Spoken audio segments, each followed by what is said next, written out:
Muchas gracias. Eh, Bien, entonces se puede visualizar. Algunos han tenido algunos problemas por el tema de largo feriado que hemos tenido. Seguramente han estado de viaje, entre otros aspectos. No sé si es que alguien más ha tenido algún problema con relación a lo que es los trabajos.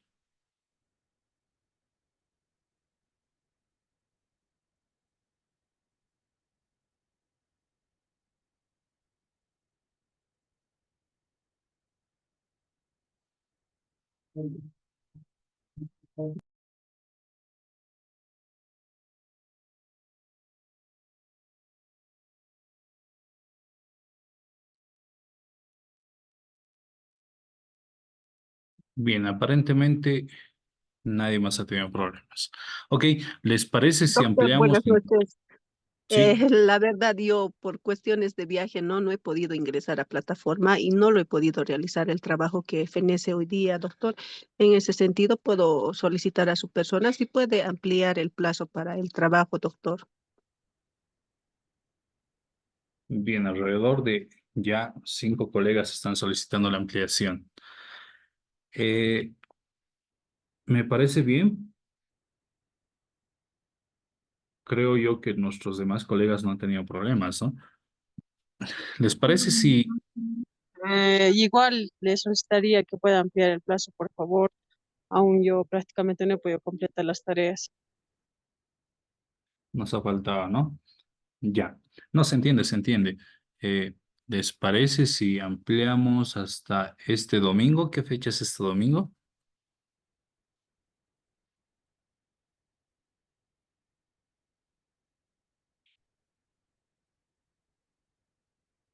Hasta este domingo, ¿está bien? ¿Que ampliemos la fecha? ¿O hasta el lunes por la noche?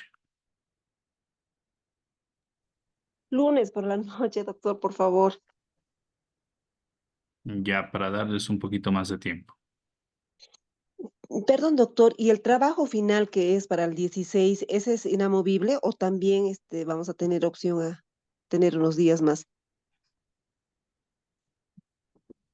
Eh, para el 16 creo que tenemos buen tiempo todavía, ¿no?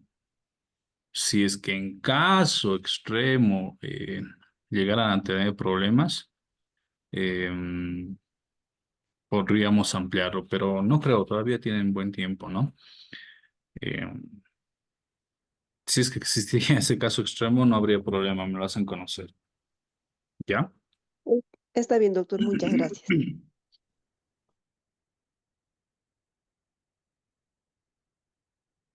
Bien, entonces demos continuidad a la última clase prácticamente que tenemos programada para el día de hoy. Bien, habíamos visto las siguientes preguntas y habíamos respondido las mismas en el entendido de cuál es uno de los pilares fundamentales del Código de las Familias en el proceso familiar, que se modifica en el proceso de filiación, en este caso en el código, cuáles son las tres figuras de divorcio definidas, les había preguntado si son tres o dos figuras, hasta qué edad se amplía la asistencia familiar conforme al código, que es hasta los 25 años, todos ustedes lo saben, qué porcentaje de salario mínimo nacional se establece como mínimo, es el 20% para la asistencia familiar, qué consecuencia puede enfrentar un progenitor por el incumplimiento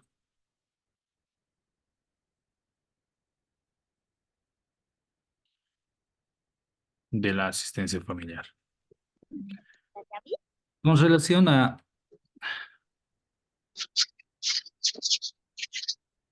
Con relación a este punto, ¿qué consecuencias puede enfrentar un progenitor por el incumplimiento de la asistencia familiar?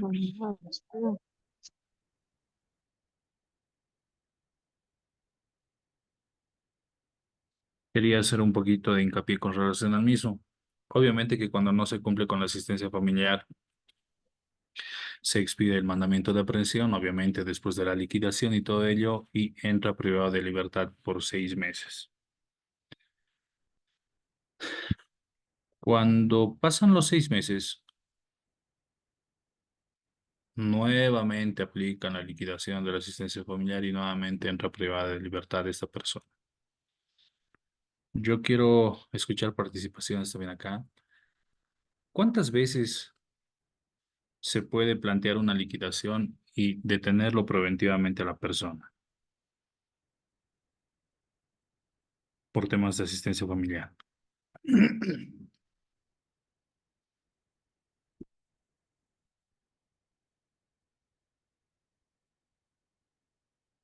¿Será que existe alguna cantidad de veces? No existe, existe un vacío ahí.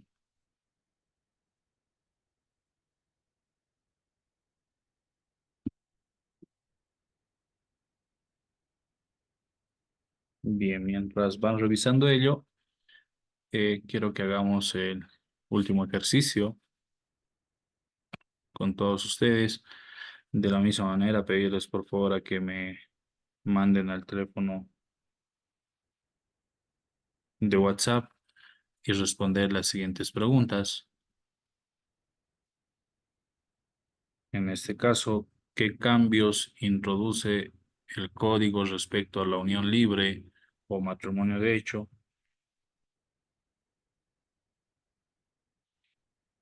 ¿Y a qué edad se puede emancipar una persona según el código? Y por último, ¿qué simplificación introduce en el código en el proceso de obtención de la tutela? Por el efecto, igual vamos a tener unos minutitos y obviamente que también vamos a responder las preguntas y vamos a hacer un pequeño debate.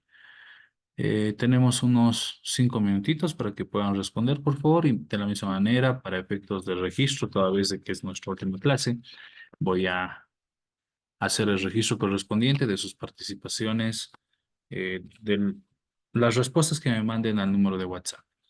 El número nuevamente lo voy a mandar al grupo que tenemos, en este caso al chat, es el 765-0640. Bien, listo. Entonces espero. Doctor, Doctor, ¿será que nos pueda compartir las preguntas, por favor? Gracias. ¿No se puede ver, doctor? Eso les preguntaba. no, doctor, son otras preguntas las que se ven. Ya, ya, gracias, muchas gracias, muchas gracias.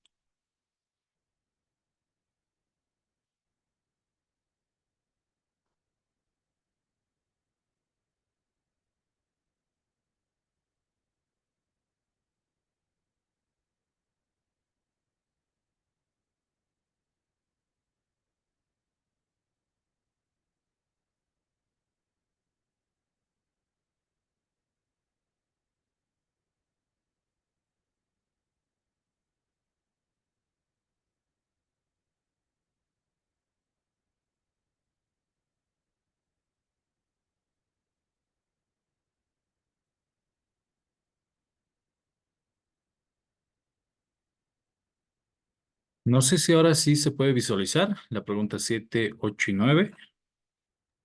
Sí, ahora sí, doctor. Gracias, estimado Lee Weimar. Doctor Weimar, gracias.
Bien, ya me están mandando los mensajes los colegas. Tienen 2 minutos más, ¿está bien?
Digo,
Bien, un minutito más a que terminen de mandarme y continuamos con nuestras clases.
Dicen que las salidas que están en el Suazo y Altamirano están en malas condiciones económicas.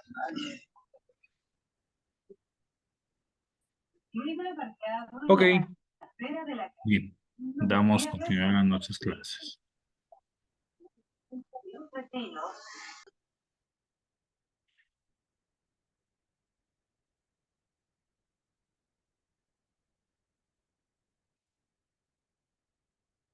Bien, nuevamente se puede apreciar en pantalla, ¿verdad? Nuestras preguntitas.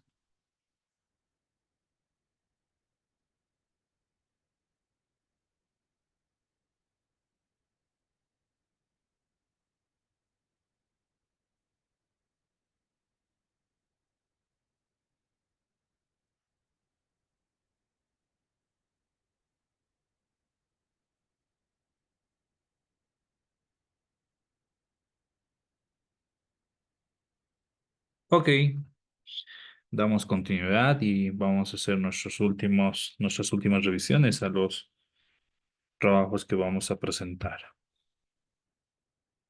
Bien, con relación a la primera pregunta, no se olviden que vamos a anotar también las participaciones de nuestros colegas que ya nos han mandado los trabajos correspondientes. Y la primera es, ¿qué cambios introduce el código respecto a la unión libre o matrimonio de hecho? Para el efecto, tienen la palabra el doctor Alfredo, doctor Constancio, doctor Jason, doctora Jacqueline, Solís, doctora Joemi, doctor Roque, doctora Karen, doctor Weimar, doctor René, doctora Sonia, doctora Victoria. Doctor, buenas Doctor, noches. buenas noches. Respecto a la primera pregunta, sería la respuesta. En base a la ley 603 se introdujo la figura legal de la unión libre, reemplazando el concubinato. Y esa unión libre, que ha sido una figura legal, también otorga todos los mismos derechos que de los casados, doctor. Eso sería mi respuesta, doctor. Muchas gracias, doctora Victoria Lenis, Ríos Lenis. Otro colega que quería hacer uso de la palabra, tiene la palabra, doctor.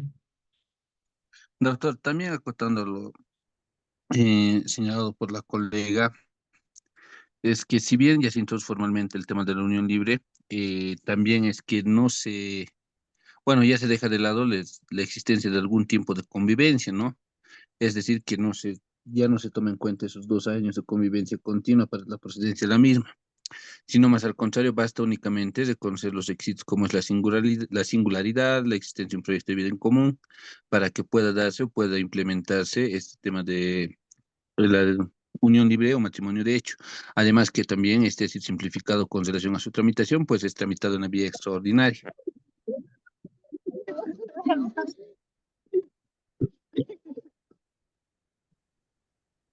Bien, muchas gracias, doctor.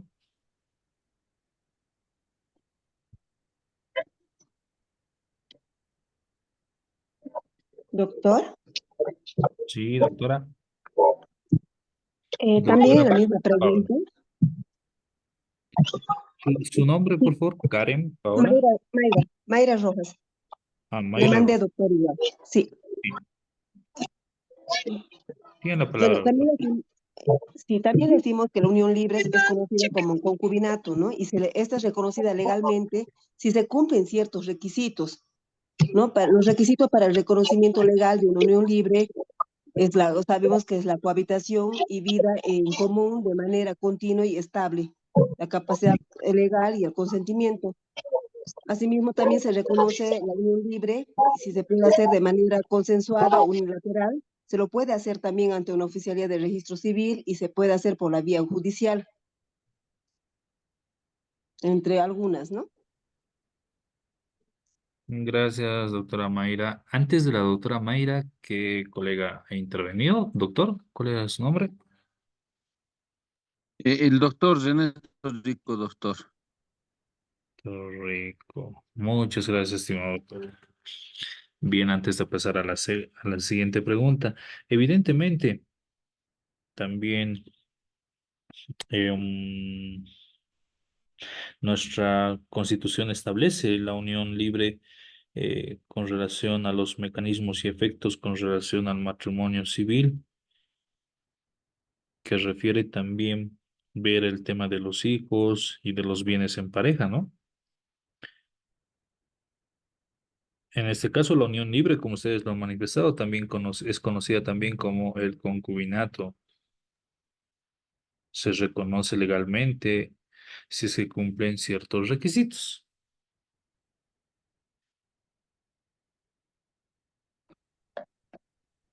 En este caso, lo que establece también una de nuestras colegas que nos ha mandado un mensaje es de que estos requisitos son el reconocimiento legal de la unión libre, la cohabitación y la vida en común de manera continua y estable, y su capacidad legal de obrar, y obviamente que tiene que existir un consentimiento.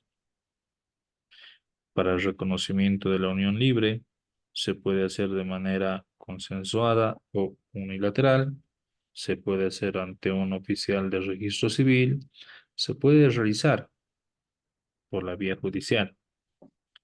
En el caso de las naciones y de los pueblos indígenas originarios campesinos, se le comunican a una autoridad indígena y la misma da a conocer sobre los derechos y obligaciones de la unión libre. Se le otorgan ciertos derechos y obligaciones similares a los del matrimonio. También deben tomar una postura firme en contra de los perjuicios de las críticas sociales, religiosas, culturales y las convenciones y los problemas económicos que también pudieran tener, o los beneficios económicos. Bien, estoy anotando las participaciones. Muchas gracias. Nos vamos con la siguiente. Creo que acá no hay ningún problema, ¿no? ¿A qué edad se puede emancipar una persona según el código?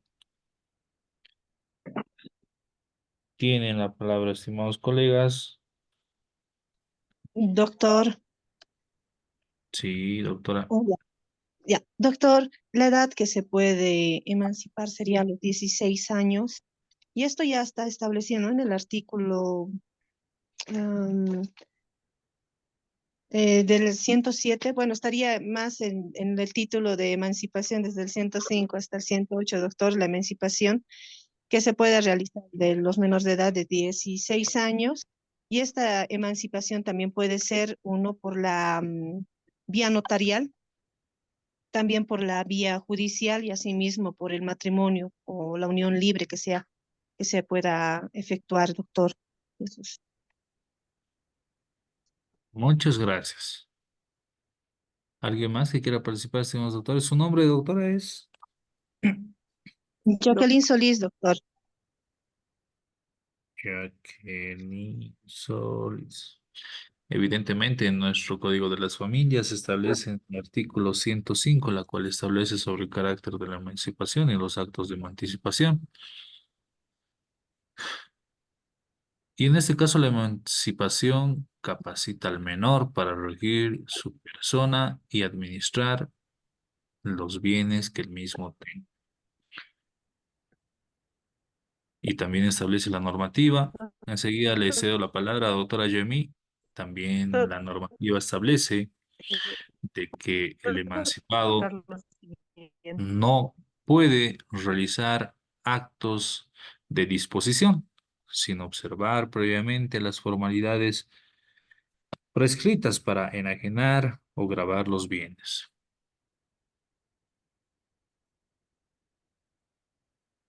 Sí, doctora Yoemi, tiene la palabra.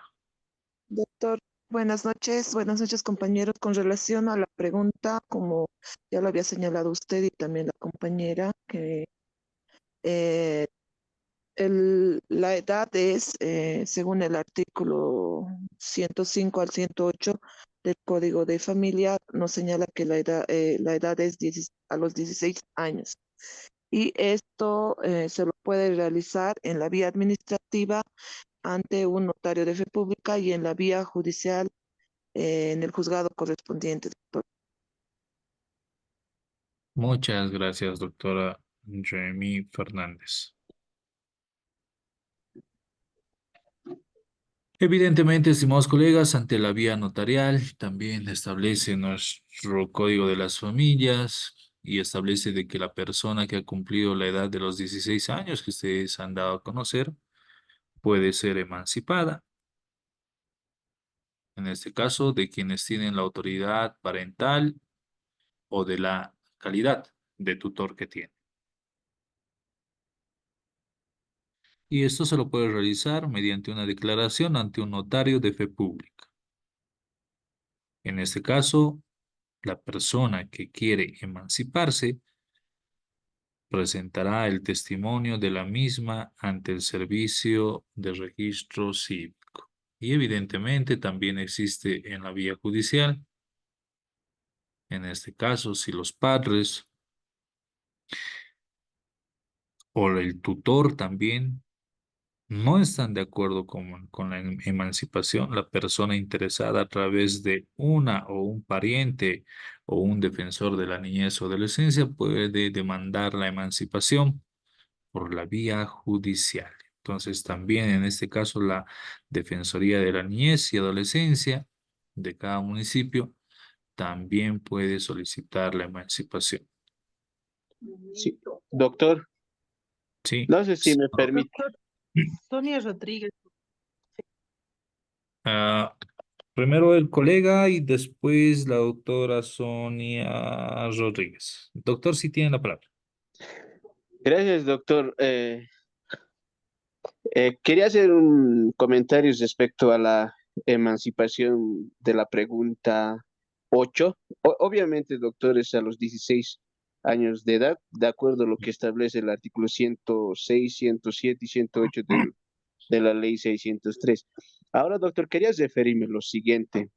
El tema esto de quienes solicitan o quienes podrían solicitar. Yo, por ejemplo, doctor, he hecho un trámite de esta emancipación. Generalmente yo he tenido unos, si no me equivoco, son 6 o 7 procesos de emancipaciones.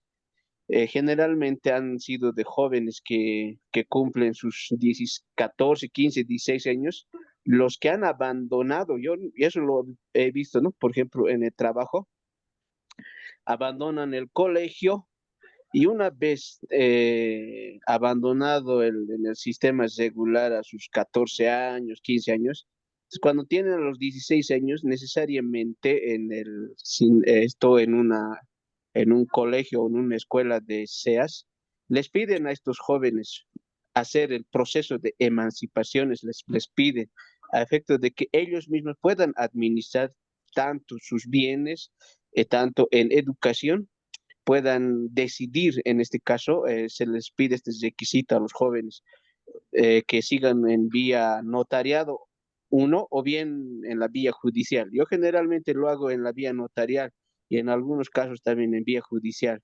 Entonces, a los jóvenes quienes solicitan esta emancipación son generalmente aquellos jóvenes o adolescentes quienes tienen el deseo de poder concluir sus estudios secundarios en una unidad educativa alternativa, es decir, en una SEMA se los conoce aquí por donde yo trabajo, que estudian en la noche, y son estos jóvenes quienes por azares de la vida no han podido concretar. Estos jóvenes son los que solicitan generalmente la emancipación, de poder administrar sus bienes, de poder estudiar, de poder proseguir, inclusive, e incluso, doctor, aquellas personas que inclusive que deciden, digamos, contraer un vínculo matrimonial, ¿no? Tal vez, doctor, quería argumentar algún detalle más, doctor. Gracias. Muchas gracias, estimado doctor, por el ejemplo que nos da, que en los SEAS, evidentemente, para poder concluir y poder administrar sus bienes, generalmente proceden a emanciparse. En el entendido, empero, ¿no, doctor? De que para ingresar al SEAS tienes que ser ya mayor de edad. Es uno de los requisitos que nos pide para entrar a estudiar a los colegios nocturnos SEAS, ¿no? ¿O estoy equivocado? No, doctor, precisamente, según la declaración o los testimonios de los jóvenes, generalmente se les pide, no sé si no entiendo, pero ellos me explican en ese sentido, ¿no? Para la emancipación es el director de la unidad, o sea, para poder que ellos puedan administrar, es decir, puedan proseguir con el estudio, obviamente para los mayores de edad, pero en este caso, al ser menor de edad, necesitan documentación para que ellos puedan proseguir todavía en el estudio en estas escuelas nocturnas llamadas SEA, si no me equivoco, para poder lograr el bachillerato, por ejemplo, doctor. Bien, muchas gracias, estimado doctor. Gracias por el comentario. Doctoras, Sonia Rodríguez. doctora Hola. Rodríguez, tiene la palabra, sí. Sí, doctor, quería hacer la siguiente acotación en el tema de la emancipación. Hay también, podríamos decir, la emancipación de hecho. ¿Cuándo sucede aquello? Cuando dos menores, o sea, de 16 años, inician una vida conyugal en un matrimonio de hecho. Entonces, en ese caso, también se los da por emancipados porque aquello debe hacerse valorar con la Defensoría de la Niñez, doctor, ¿no? Tiene que haber una autorización y al constituir matrimonio de hecho, ellos se declaran emancipados. Esa era mi acotación, doctor. Muchas gracias, estimada doctora Sonia Rodríguez. Evidentemente, como ustedes lo manifiestan y con relación a el ejemplo que nos había vertido el doctor Irineo. Muchas gracias.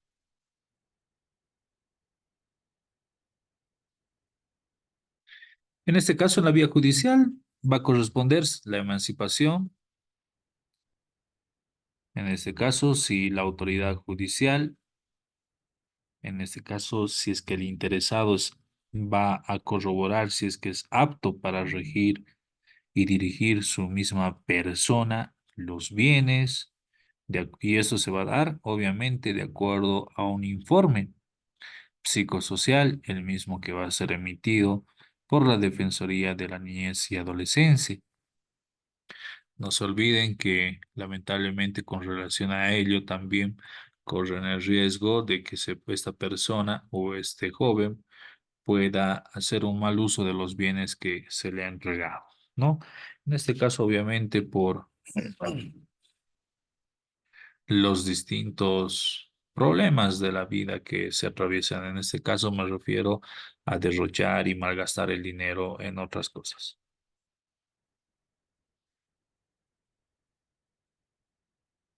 En ese entendido, la autoridad judicial tendrá que hacer un razonamiento para poder otorgar la emancipación. Obviamente, escuchando a la Defensoría de la Niñez y viendo siempre los intereses, en este caso, de los solicitantes, en este caso de los hijos, ¿no? Bien, vámonos con relación a nuestra siguiente pregunta, si es que no hay ninguna otra intervención. La siguiente establece: ¿qué simplificación introduce el código en el proceso de la obtención de la tutela? Tienen la palabra, estimados colegas.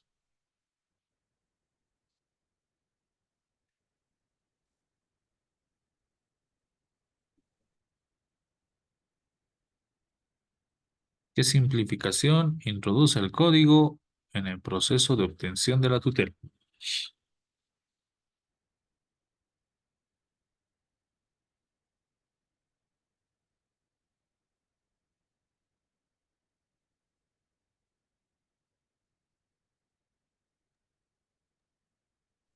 Buenas noches, doctor.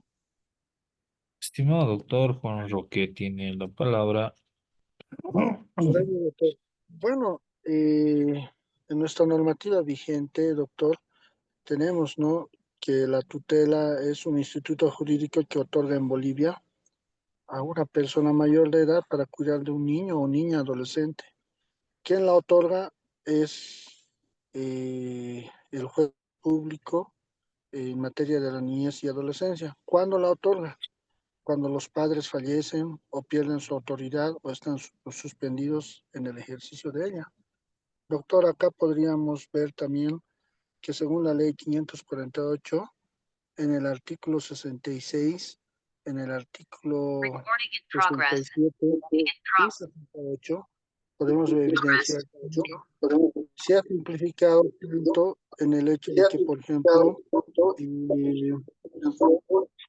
se evidencia de que acá ya no es necesario, por ejemplo, hacer un proceso ordinario como lo era antes.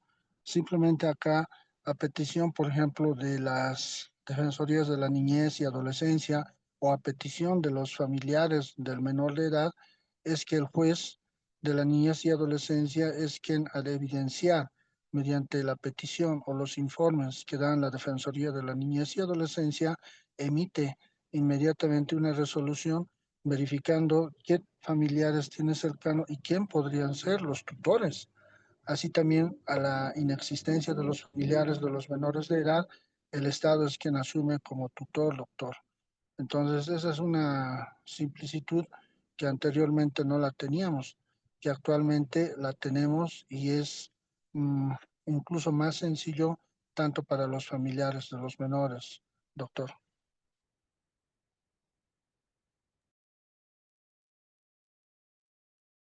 Muchas gracias, estimado doctor. ¿Algún otro colega que también quiera participar? Tiene la palabra. Hola, buenas Evidentemente, noches. Con relación a la simplificación de estos trámites judiciales, a la actualidad, siempre el juez velando principalmente por el interés superior del niño. Bueno, la ley también ha implementado algunas cosas, como yo lo resalto significante, es que la concede la prioridad a la familia cercana, ¿no? Es decir, que prioriza a los hermanos, abuelos, tíos y demás familiares antes de recurrir a algunas instituciones estatales o a terceras personas, incluidas. Y otra situación también que veo relevante, doctor, es que para la supervisión de los menores, sí o sí, ahora, bueno, ahora trabajan más, ¿no? Las defensorías de la niñez y adolescencia y el juez siempre trabajando en conjunto para velar siempre el mejor estado del niño. Y por otra parte, si en caso que el tutor estuviera infringiendo en algo, es más fácil igual remover o poder cambiar de tutor porque a simplemente conocimiento del juez ya previas valoraciones concede lo solicita. Muchas gracias, doctora. Si es que hay algún otro colega que quiera intervenir, también le vamos a ceder la palabra. Doctor, Evidentemente, sí, doctor, perdón, en son relación a, ¿cómo está, doctor? La simplificación que introduce el código en el proceso de obtención de la tutela tiene que ver todo por el interés superior del niño, niña y adolescente.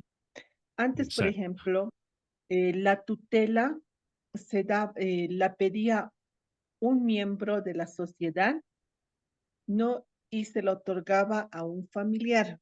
Ahora, por ejemplo, la tutela la puede obtener quien tiene en su poder, digamos así, al tutelado, es decir, aquella persona pariente que a raíz de la muerte de los padres, la desaparición de ellos o la falta de capacidad de estos de resguardar la integridad de los hijos, estén al cuidado de los niños, ellos pueden obtener fácilmente la tutela sin mayor trámite ni una abundante prueba, doctor. Eso es lo que ha simplificado en el caso del ejercicio de la tutela, doctor. Muchas gracias, doctora. Doctor, Doctor Irineo, sí, doctor, en este caso, doctor, conforme lo establece el artículo 57 y 58 de la ley 548 del Código de Niños y Adolescente, doctor, los procesos, por ejemplo, en estos casos de la guarda y tutela, cuando se solicita una autoridad jurisdiccional, en este caso no es que se simplifica el trámite en cuestión de hacer el proceso judicial. En este caso, doctor, casi los requisitos que exigen estas autoridades para tenerlo en uno de los familiares al fallecimiento del padre o de la madre, o en todo caso en cuando ambas parejas viven por cuerdas separadas, el tío o la tía o el familiar más cercano puede solicitar la guarda bajo un requisito que es indispensable, por ejemplo, lo que exigen las autoridades jurisdiccionales. Por ejemplo, el acuerdo, un documento, acuerdo de guarda temporal, un documento que se tiene que suscribir necesariamente en la Defensoría de la Niñez. Sin este documento, doctor, sin este acuerdo de la guarda temporal, es imposible generar, es decir, es un poco complicado a veces solicitar la guarda y tenencia de los menores, de un menor o de dos, tres menores, ¿no? Tal cual lo establece también, por ejemplo, si la ley 603, perdón, si la ley 548 establece de que el Estado tiene como rol fundamental garantizar el interés superior del menor. Muchas veces las autoridades jurisdiccionales lo deniegan esta solicitud a solo informe de la Defensoría, incluso los rechazan este tipo de procesos judiciales y es un poco complicado solicitar la guarda. Como le digo, doctor, tal vez un poco, quizás esa parte en la ley, o sea, es decir, un poco, tal vez, quizás se debe tal vez regular. Una vez admitido, por ejemplo, doctor, el proceso de la guarda, el juez un listado de oficios hace, doctor, por ejemplo, oficio a ZEJAP, oficios por ejemplo, a CDGs de aquí de La Paz, para los informes, inclusive solicita un biopsicosocial, solicita incluso doctor. Inclusive en un caso yo tenía de que el tío tenía que hacer una terapia inclusive de 3 meses e incluso doctor. En estos casos, doctor, si bien la ley no establece con claridad, tal vez la ley, inclusive la ley 603 establece, por ejemplo, en su artículo 222, parágrafos cuarto. Inclusive señala de que tal vez, doctor, esta es en la simplificación de algunos requisitos o para la guarda, es un poco complejo, doctor. Yo tal vez por ese lado me iría, de que los procesos un poco inclusive tardan un año, doctor, o 2 años, porque es un poco, el trámite es un poco muy demoroso, o sea, en el proceso judicial, las que se plantean a estas autoridades jurisdiccionales, doctor. Gracias, doctor.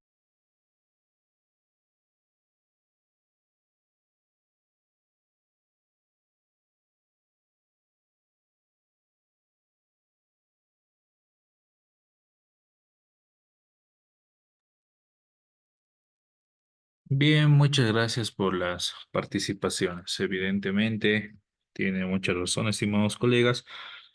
Y en conclusión, prácticamente lo que nos va a dar con relación a la simplificación en el código, con relación a la tutela, y vamos a entrar a ese tema también de lo que es la guarda, y vamos a revisar un pequeño anteproyecto de ley también.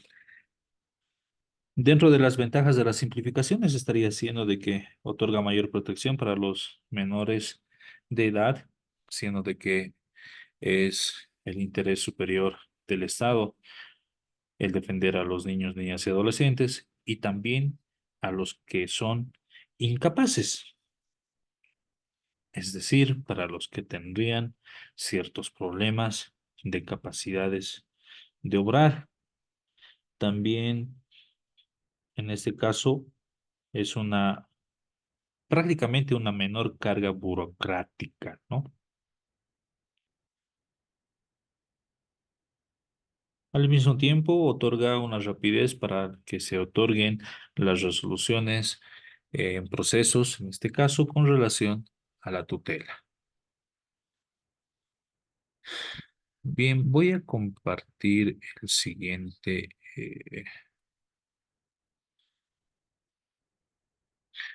el siguiente material. Un momento, por favor. Tu, tu, No.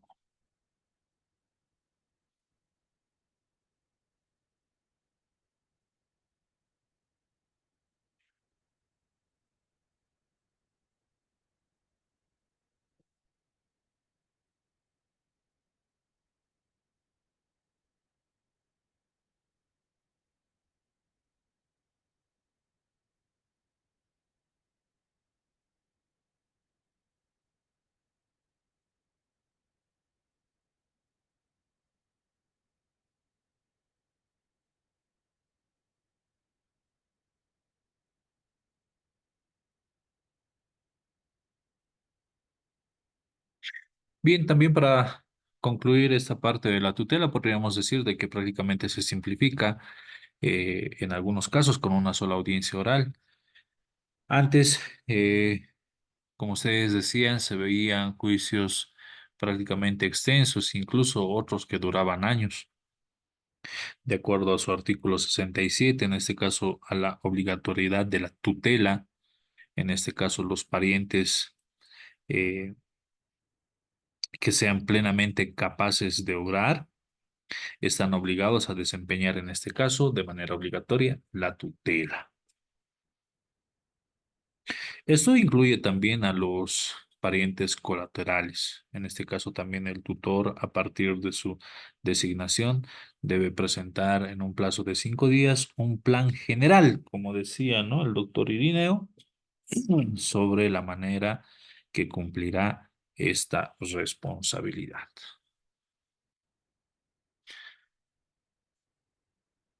Ahora voy a compartir este material. No sé si es que este proyecto de ley.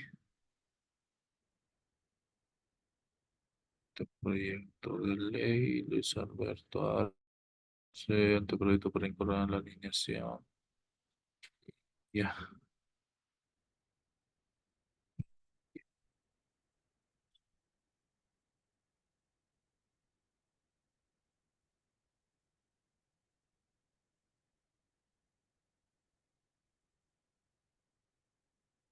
No sé, estimados colegas, si se puede ver la pantalla compartida. Creo que sí, ¿no? Solicita reposición al anteproyecto de ley LP 068 quebrado 24. ¿Se puede visualizar, colegas?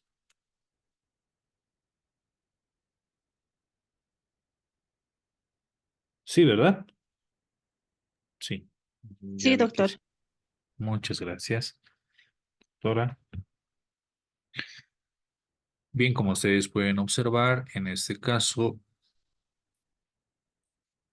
se solicita una reposición y dice el diputado que suscribe la persona, ¿no?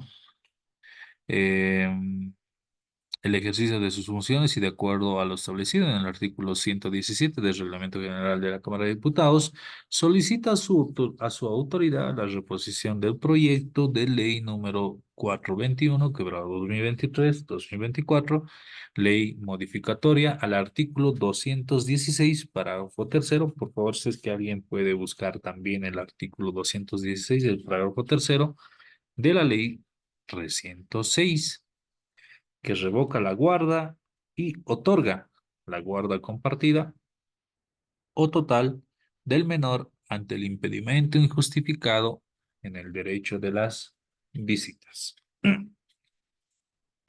Algunos dirán, sí, estoy de acuerdo, otros dirán, no estoy de acuerdo. Vamos a hacer un análisis prácticamente del presente anteproyecto de ley. Bien, se hace la presentación al anterior presidente de la Cámara de Diputados.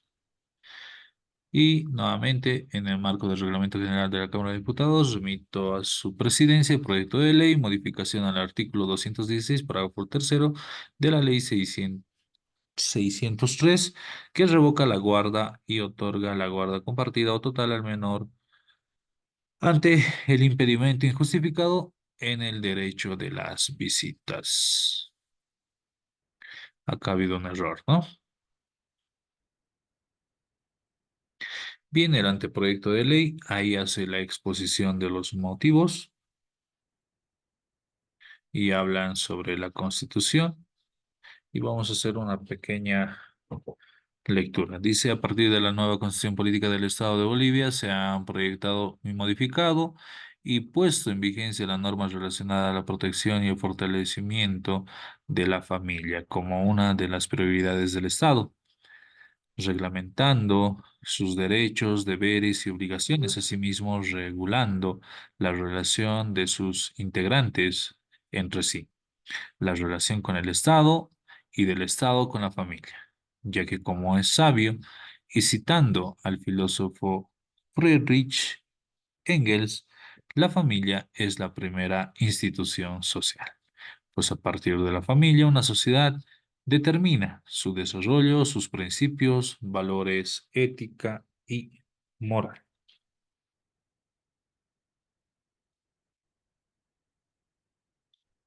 En el año 2014 se modifica y se promulga la nueva normativa en materia familiar, en este caso la Ley 603, el Código de las Familias y del Proceso Familiar, el cual regula el ámbito como el económico, social, educativo, recreativo, seguridad, bienestar y estabilidad psicológica y emocional de los integrantes de la familia, siendo este último considerado como uno de los más importantes para el desarrollo integral de los menores y que se basa en la relación interpersonal de los progenitores con sus hijos. Es el padre o madre que no obtuvo la guarda quien merece el apoyo y la protección judicial para ejercer su derecho y obligación al régimen de visitas fijado por un tercero, en este caso el juez. En consecuencia, darle una adecuada importancia a la estimulación, regulación y protección a la relación entre padres e hijos ayudará a desarrollar niños y niñas estables y equilibrados plenamente. Esto genera ciudadanos conscientes con valores, principios éticos, morales, estabilidad emocional, psicológica y respeto hacia los demás, que logra una mejor sociedad. Y bueno, sigue haciendo su argumentación. Y acá, en los casos en los cuales la madre o el padre que ha obtenido la guarda no permita de forma recurrente por 3 veces consecutivas el derecho de visitas, previa verificación de la Defensoría de la Niñez y Adolescencia, la autoridad judicial revocará la guarda y la confiará al otro cónyuge o un tercero. Esto en relación a lo anteriormente mencionado, nos menciona en el artículo 216 del parágrafo tercero de la ley 603. Eso es lo que manifiesta el artículo 216. 3 veces es que se tiene que esperar, en este caso, para una revocatoria de la guarda.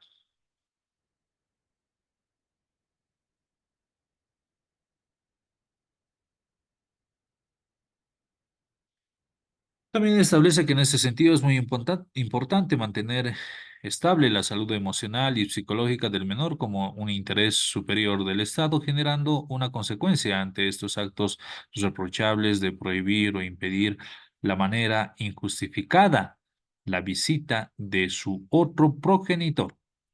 Ante reiteradas veces que erróneamente otorga la ley 603, debiendo ésta reducirse a una sola vez en la que se incurrirá y de manera injustificada al no permitir el derecho a la visita al otro progenitor, generando como consecuencia la revocatoria de la guarda y permitiendo en una primera instancia la guarda compartida o total, según el caso en particular a favor del progenitor afectado, ya que este mal acto va en contra de los derechos del progenitor que no tiene la custodia, pero sobre todo va en contra de los derechos del menor de edad, que es quien resulta el más damnificado. Con relación al marco jurídico, se establece la Constitución Política del Estado en su artículo 56, parágrafo 2, segundo, perdón, donde manifiesta que toda niña, niño y adolescente tiene el derecho a vivir y a crecer en el seno de su familia de origen o adoptiva. También se hace mención al artículo 60. Vamos a hacer también lectura del mismo. Es deber del Estado, la sociedad y la familia garantizar la prioridad del interés superior de la niña, niño y adolescente, que comprende la preeminencia de sus derechos, la primacía en recibir protección y socorro en cualquier circunstancia, la prioridad en la atención de los servicios públicos y privados y el acceso a una administración de justicia pronta, oportuna y con asistencia de personal especializado. También se hace mención a la Ley 548, que es el Código Niño, Niña, Adolescente, en sus parágrafos, en sus artículos 8, 12. Vamos a hacer lectura al artículo 8 es función y obligación de la familia y la sociedad asegurar a las niñas, niños y adolescentes oportunidades que garanticen su desarrollo integral en condiciones de igualdad y equidad. Bien, este material obviamente que lo voy a subir también a la plataforma para que sea de su conocimiento. También hacemos mención al artículo 40 sobre el derecho a mantener las relaciones personales y contacto directo con la madre y el padre. Las niñas y los niños y adolescentes tienen el derecho a mantener de forma regular y permanentes relaciones personales y contacto directo con su madre y padre, aun cuando exista separación entre ellos, salvo que esto sea contrario a su interés superior. Luego, quiero hacer un pequeño hincapié con relación a lo que viene a ser la asistencia familiar como una medida de protección con relación a la ley 348 y la ley 1173, en la que prácticamente ustedes dirían si es que es constitucional o no es constitucional, que lamentablemente cuando existe una denuncia con la 348 como una de las medidas de protección, está el no poder acercarse supuestamente a la víctima. Y digo supuestamente porque les he presentado un caso anterior en el que lamentablemente la denunciante es la mujer y nada tenía que ver el niño toda vez de que, el niño o la niña toda vez de que en la denuncia no hace mención al niño, simplemente manifiesta de que los padres habían sido progenitores de un menor de edad, pero no manifiestan cuál habría sido el agravio en contra del niño. Sin embargo, la fiscal de materia, como medidas de protección, establece el no poderse acercar, en este caso, de manera personal o mediante terceras personas, a el menor afectado, en este caso haciendo referencia a un niño, yendo en contra prácticamente también de este artículo que hemos visto con relación a los derechos de mantener relaciones personales y contacto directo con la madre y el padre.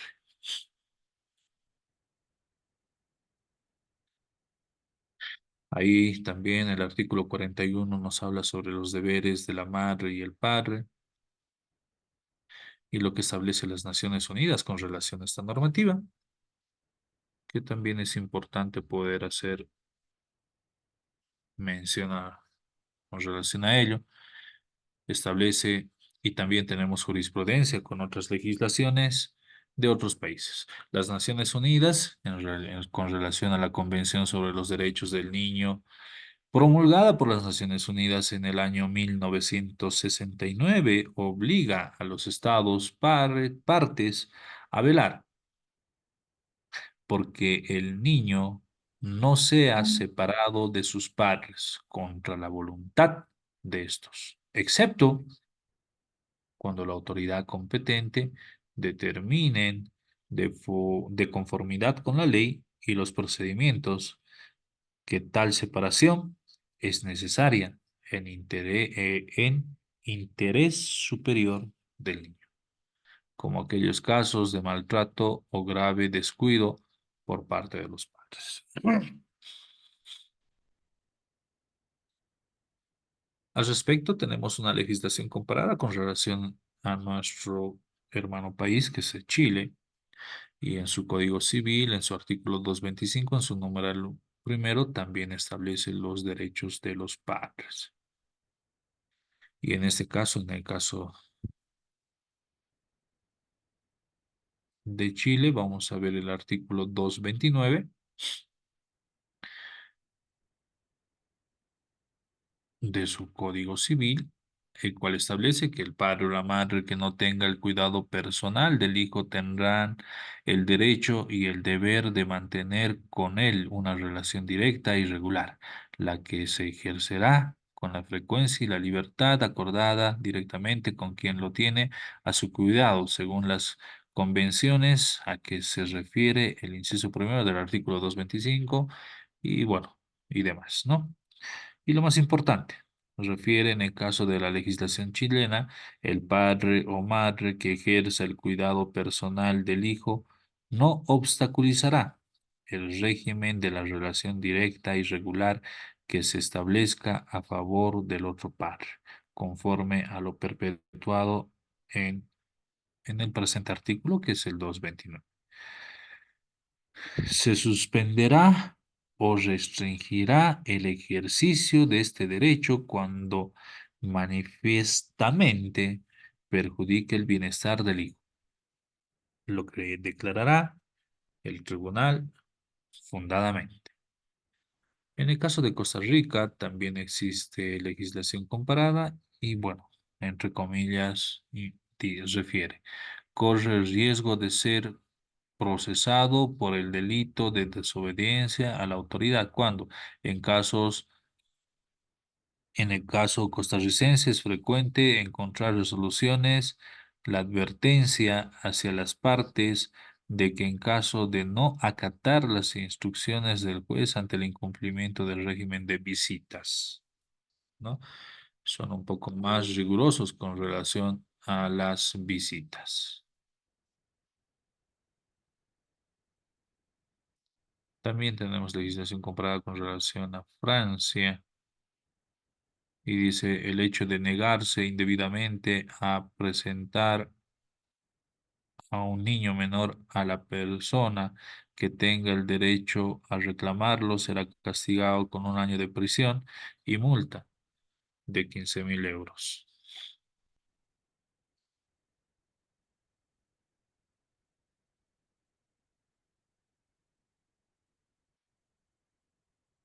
Bien, y este es el anteproyecto de ley que modifica el artículo 216, parágrafo tercero de la ley 603 con relación al régimen de visitas, y ahí la Asamblea Legislativa y decreta, artículo único.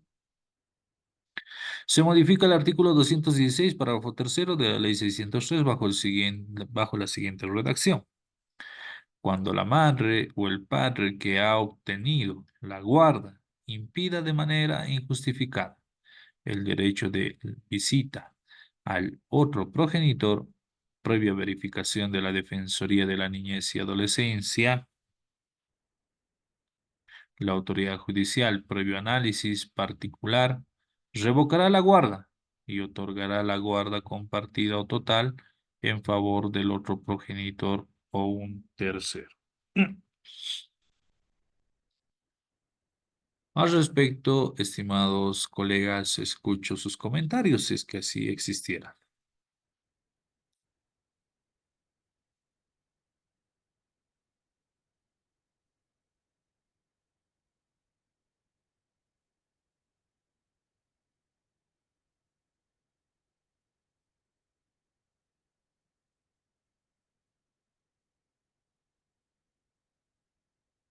¿Ninguna?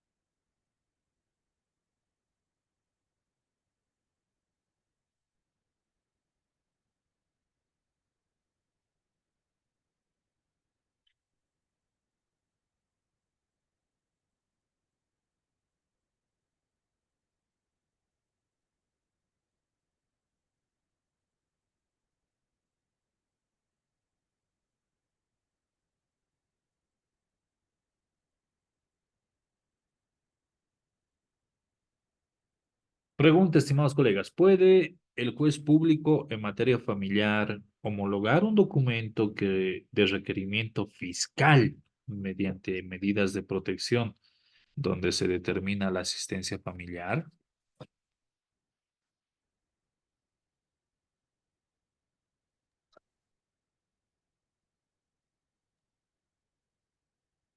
Doctor, han habido casos en el que el juez de familia ha homologado esos requerimientos fiscales.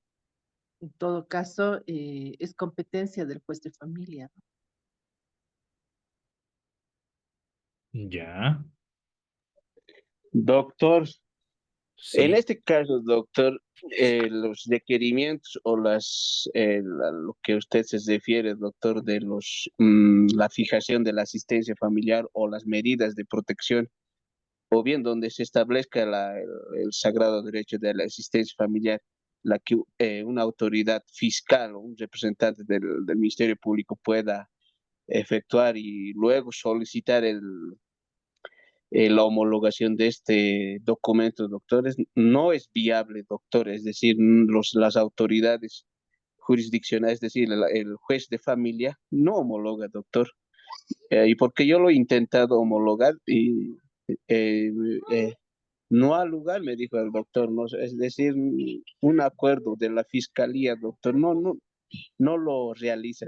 Claro, obviamente los acuerdos reguladores de, de asistencia familiar o de desvinculación sí se puede homologar, doctor, ante las autoridades en materia familiar, se puede, pero un documento donde se haya suscrito en la fiscalía no es viable, doctor. Esto, no recuerdo bien, doctor, el fundamento que utilizó el juez en ese entonces, Tal vez al grupo podría compartirlo, la resolución, la que ha determinado el rechazo de este documento, doctor. A ver, voy a tratar de buscarlo Gracias, para doctor. poder compartir. Gracias, doctor. Doctor, en relación a ese tema, a ver, lo lógico es que el juez de familia homologue esa asistencia familiar que ha determinado la autoridad fiscal. ¿Por qué razón? Por dos razones. Primero, por el interés superior del niño adolescente, en el que el menor no puede quedar, pues, sin el auxilio de la asistencia familiar, ¿no? Uno. Y dos, porque solo la homologación va a dar lugar a la liquidación de la asistencia familiar. Entonces, es por esa razón, yo tengo varios casos en el que este, este decreto, esta resolución de medidas de protección por la cual el fiscal emite la asistencia familiar en favor de el niño, niña o adolescente, sí se ha homologado, ¿no? Solo en una oportunidad me han rechazado, pero he presentado un recurso de reposición, ¿no? Y ante ese recurso de reposición bajo alternativa de apelación, la autoridad de alzada ha establecido que se debe homologar ese acuerdo transaccional. O sea, esa resolución fiscal por el cual no se deja en desamparo al niño, niña o adolescente, toda vez que la función de la asistencia familiar es cubrir las necesidades básicas y necesarias de los niños, y ese es un interés superior del Estado, ¿no? Y además que la fiscalía es una institución pública y un acuerdo, porque esas medidas de protección firma tanto el acusado como la víctima, o la acusada como la víctima, ¿no? Entonces, sí se homologa, doctor, por esas razones.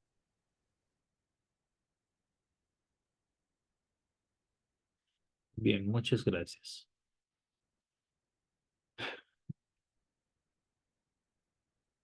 Este tema también ha sido objeto de controversia. En este caso, muchos decían, entonces deberían desaparecer los juzgados de familia. Al respecto, evidentemente hay algunos juristas que sí homologan y hay otros que no homologan. Prácticamente no se tiene una línea clara al respecto. Sin embargo, si nos preguntamos por qué es una medida de protección que ha sido impuesta por un representante, en este caso del Ministerio Público, vale decir un fiscal, y esta medida de protección que ha sido impuesta por este representante del Ministerio Público puede ser homologada por un juez de instrucción anticorrupción y violencia contra la mujer, evidentemente ahí sí se puede. Porque ahí, como manifiesta nuestro anterior colega, tiene toda la razón al mencionar que el interés superior, en este caso del Estado y de las familias, es el interés del niño.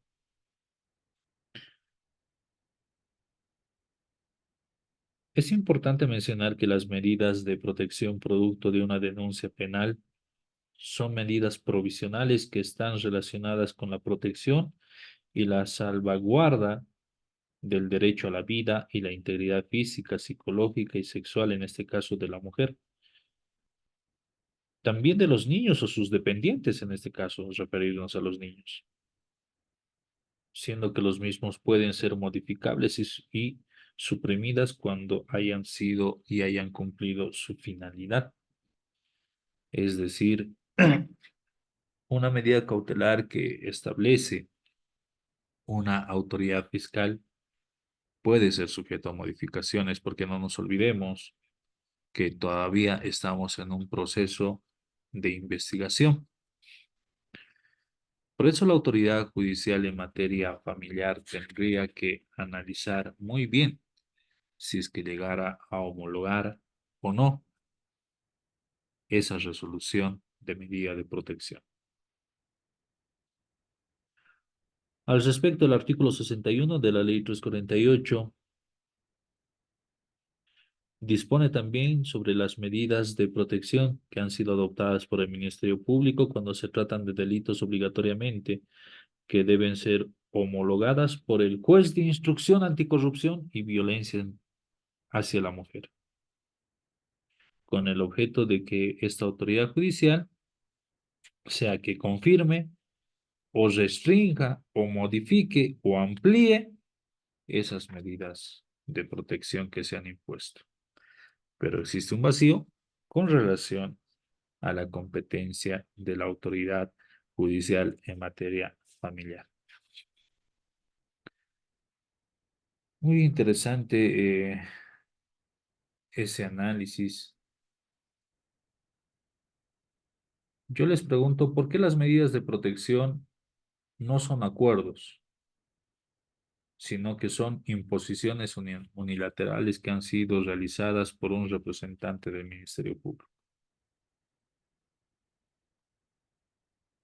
Evidentemente porque prácticamente la autoridad fiscal, en este caso, impone estas medidas de protección. Por eso muchas veces decían de que la 348 en algunos casos, no en todos, vulnera ciertos derechos. El derecho a la familia porque rompe el esquema de las familias, rompe este principio que es el principio de los derechos del niño, niña, adolescente con relación a tener una familia y el derecho a la propiedad, entre otros aspectos. En este caso, un requerimiento fiscal de medidas de protección se caracteriza por ser una medida impuesta por el representante del Ministerio Público, el cual en el marco de sus principios y objetividad, con la finalidad de interrumpir o impedir un hecho de violencia contra las mujeres, determina las mismas de forma unilateral, no siendo legal y posible que las partes voluntariamente acuerden una medida de protección. No permite a que en este caso el denunciado, el sindicado, pueda también proponer una medida de protección. En este caso, es simplemente el Ministerio Público quien realiza esta imposición. En el caso de la medida de protección o de la asistencia familiar, esta es también impuesta por el representante del Ministerio Público, no habiendo en ningún momento acuerdo de partes, porque precisamente la ley no lo permite. Por ser una imposición, las medidas de protección son también provisionales, debiendo ser homologadas por el juez de instrucción anticorrupción y violencia contra la mujer. También la medida de protección de asistencia familiar es impuesta mientras la víctima, en este caso, que va a ser el beneficiario, puede acudir a la jurisdicción familiar, en este caso la instancia que por la especialidad que tiene fijará un monto considerado con relación a la necesidad del beneficiario y los recursos económicos y las posibilidades del obligado, aspectos que no son vistos por el representante del Ministerio Público, ya que como se ha mencionado, este los determina como una medida temporal. Eso es lo que manifiesta también la doctrina. Y esto lo vamos a ver ante la doctrina, el texto del doctor Carlos Alberto Laguna Calancha y Rodolfo Castro Claros, en el texto de soluciones prácticas y jurisprudenciales en el proceso de asistencia familiar.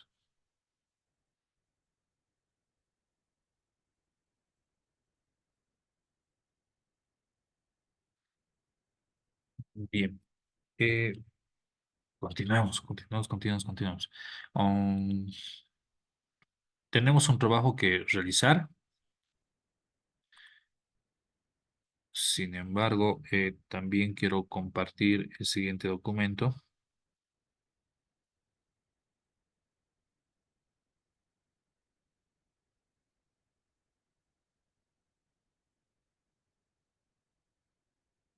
Este es el trabajo que se les ha pedido, el anteproyecto de ley para incorporar la alineación parental y medidas de protección en la ley 603. Aquí quería compartirles también algunos derechos sobre la Convención Interamericana para prevenir y sancionar y erradicar la violencia contra la mujer y la Convención Belén do Pará. Bueno, son muchos derechos que se tienen y acá obviamente que también tiene que ver con relación a la familia.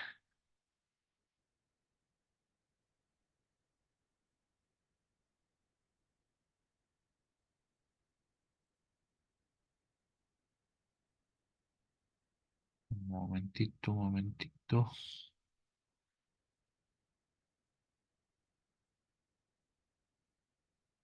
El proyecto de ley para incluir-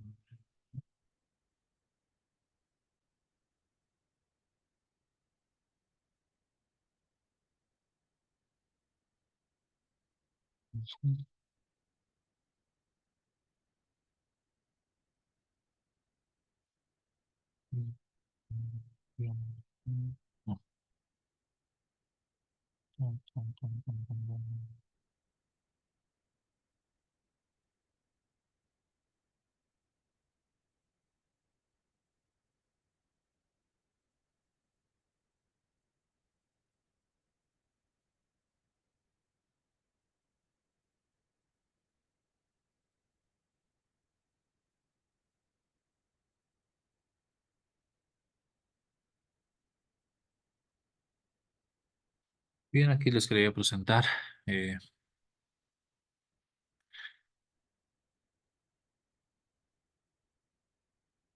el siguiente memorial donde se da por notificado con la demanda, en este caso de divorcio. O sea, persona contesta de forma afirmativa y eso obviamente es para cortar los plazos. Se solicita el mismo, se dicte sentencia y ahí da a conocer sus generales de ley, el apersonamiento, la contestación de forma afirmativa que hace relación a la ley 603. Me permito contestar a la demanda reconociendo y afirmando todos los extremos de la demanda. Esto respondiendo en tiempo hábil y oportuno con relación al artículo 268 y 437 del Código de las Familias. Ahí hablan sobre lo que es el matrimonio civil, de la vida del matrimonio, sobre la ruptura del proyecto de vida en común, que no es necesario especificar el por qué. En este caso, nos refiere que ambas partes se encuentran voluntariamente separados ya por más de 2 años hasta la presente fecha, más claro desde ahí la fecha que refiere. Y estando convencidos que entre ambas partes no existe el proyecto de vida en común.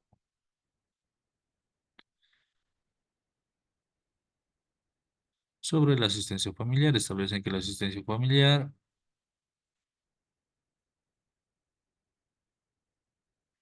no es necesaria ya que cada padre está quedando con cada uno de los hijos. De los bienes en común también hacen referencia.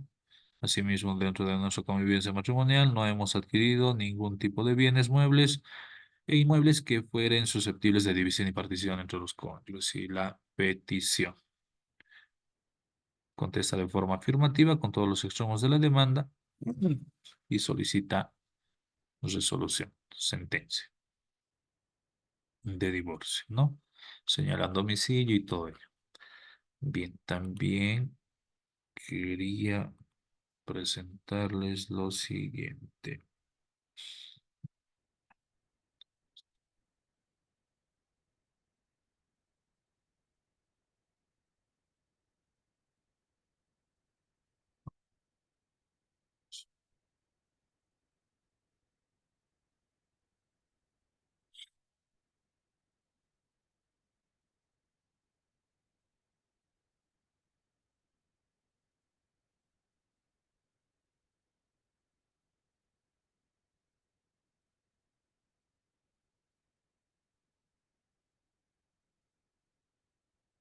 Bien, se puede apreciar el siguiente documento. Es una monografía. Análisis de la alineación parental y sus efectos dentro de la Ley 603. Se puede verificar, ¿verdad? Trabajo en obtención a grado de diplomado. Bueno, este es un trabajo que nosotros pedíamos anteriormente, pero con el ánimo de simplificarles, ya hemos modificado el trabajo solicitado. Ahí están sobre la justificación, los antecedentes históricos, los objetivos de la investigación, objetivo general, el específico, y nos vamos a ir a los objetivos.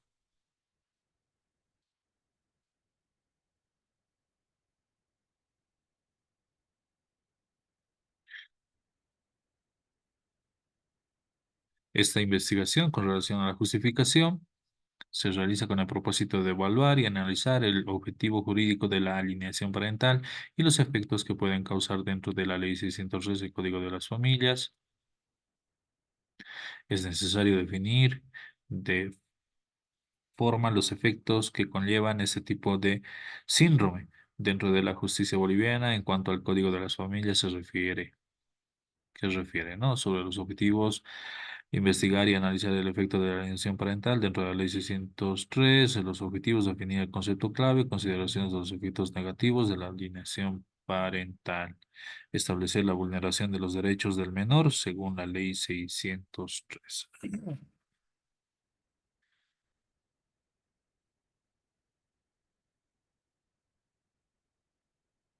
Ahí también hacen relación al bloque de constitucionalidad sobre la legislación comprada, España, Brasil, Argentina.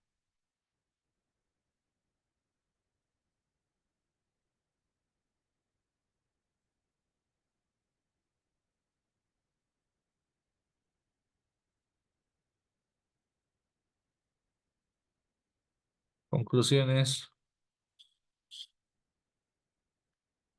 La protección de los consumidores y usuarios no solo es un deber del Estado, sino también una responsabilidad compartida por todos los sectores involucrados, empresas, organizaciones de consumidores y la sociedad en general. Es fundamental fomentar una cultura de consumo responsable, donde la información, la educación y la transparencia sean pilares fundamentales para la toma de las decisiones.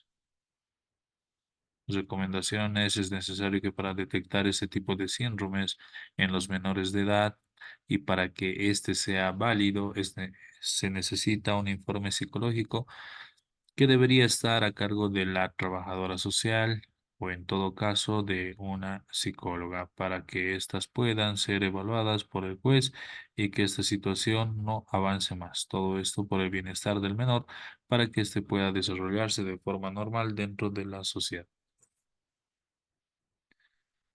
Y también quería mostrarles lo siguiente, ya para ir concluyendo.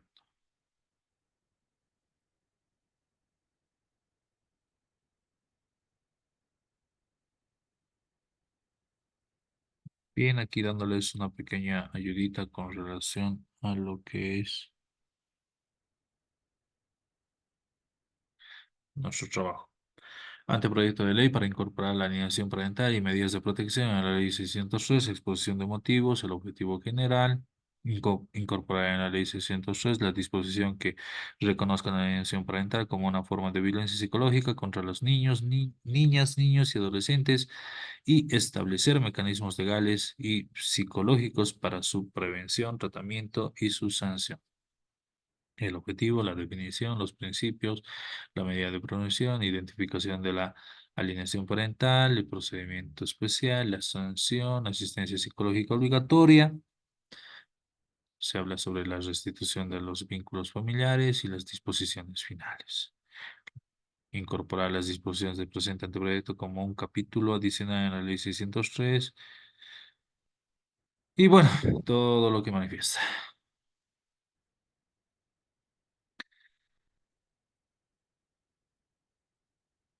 Este es un anteproyecto de ley como el trabajo que se les ha solicitado. Aquí también hacen relación prácticamente al mismo. Infracción por síndrome de alienación parental. Sin perjuicio de lo previsto en el artículo presente, se reconoce un síndrome de alienación parental como una infracción por violencia psicológica que tiene como conductas manipular o inducir a la niña o el niño y adolescente, provocándole sentimientos negativos como el rechazo, el desprecio, el odio, el miedo con respecto a uno de los progenitores sin justificación alguna. Esto tiene que ver mucho también con la ley 603, bueno, perdón, con la 348, en el entendido de que lamentablemente muchos niños, niñas y adolescentes son inducidos a poder dar falsos testimonios, inclusive en la cámara Gesell, ¿no? En contra de uno de los progenitores. Y justamente este tipo de trabajos es para poder evitar esas malas intenciones que tendría uno de los progenitores para poder perjudicar al otro progenitor. Determinaciones del síndrome de la alienación parental. Las jueces y los jueces en materia de la niñez y adolescencia de oficio a denuncia de los progenitores o de terceras personas conocerá y sancionará el ejercicio del síndrome de alienación parental como una infracción por violencia psicológica contra las niñas, niños y adolescentes en los siguientes casos, ¿no? Vamos a dar simplemente un solo caso cuando se determine que a través de una de la valoración pericial psicológica realizada por el Instituto de Investigaciones Forenses IDIF, la manipulación psicológica hacia la niña o adolescente tendiente a generar odio o resentimiento sin justificación alguna hacia uno de los progenitores para terminar con la relación paterna o materna familiar. Bien, no les comparto más porque prácticamente ya les estaría dando por resuelto todo el trabajo. Bien, estimados colegas, ha sido pues un gusto poder compartir con cada uno de ustedes. De verdad que me siento muy feliz por haber impartido el presente módulo, esperando de que en una próxima oportunidad nos podamos ver ya en el ejercicio de la profesión y para cualquier otro tema, también con relación al anterior módulo que hemos vertido. Voy a estar dispuesto a poder absolver cualquier duda, pregunta que tengan a través de mi teléfono personal. En ese entendido, estaríamos concluyendo ya en esta parte, dándoles a conocer la importancia también de la alienación parental. Y bueno, pues voy a también modificar en este caso el tiempo para la presentación de nuestros trabajos que estamos quedando para este día lunes. Bien, nuevamente recordándoles la importancia de este tema que es la alienación parental y bueno, obviamente las medidas de protección que se tienen que establecer en la ley 603. Estimados colegas, nuevamente un gusto, muy buenas noches, que les vaya muy bien y Dios me los bendiga. Muchas gracias. Buenas noches. Muchas gracias, Buenas noches, doctor. doctor. Bendiciones. Hasta Gracias, luego, doctor. doctor. Gracias, doctor. Hasta luego. Hasta luego, doctor. Gracias, hasta luego. Gracias, doctor. Hasta luego.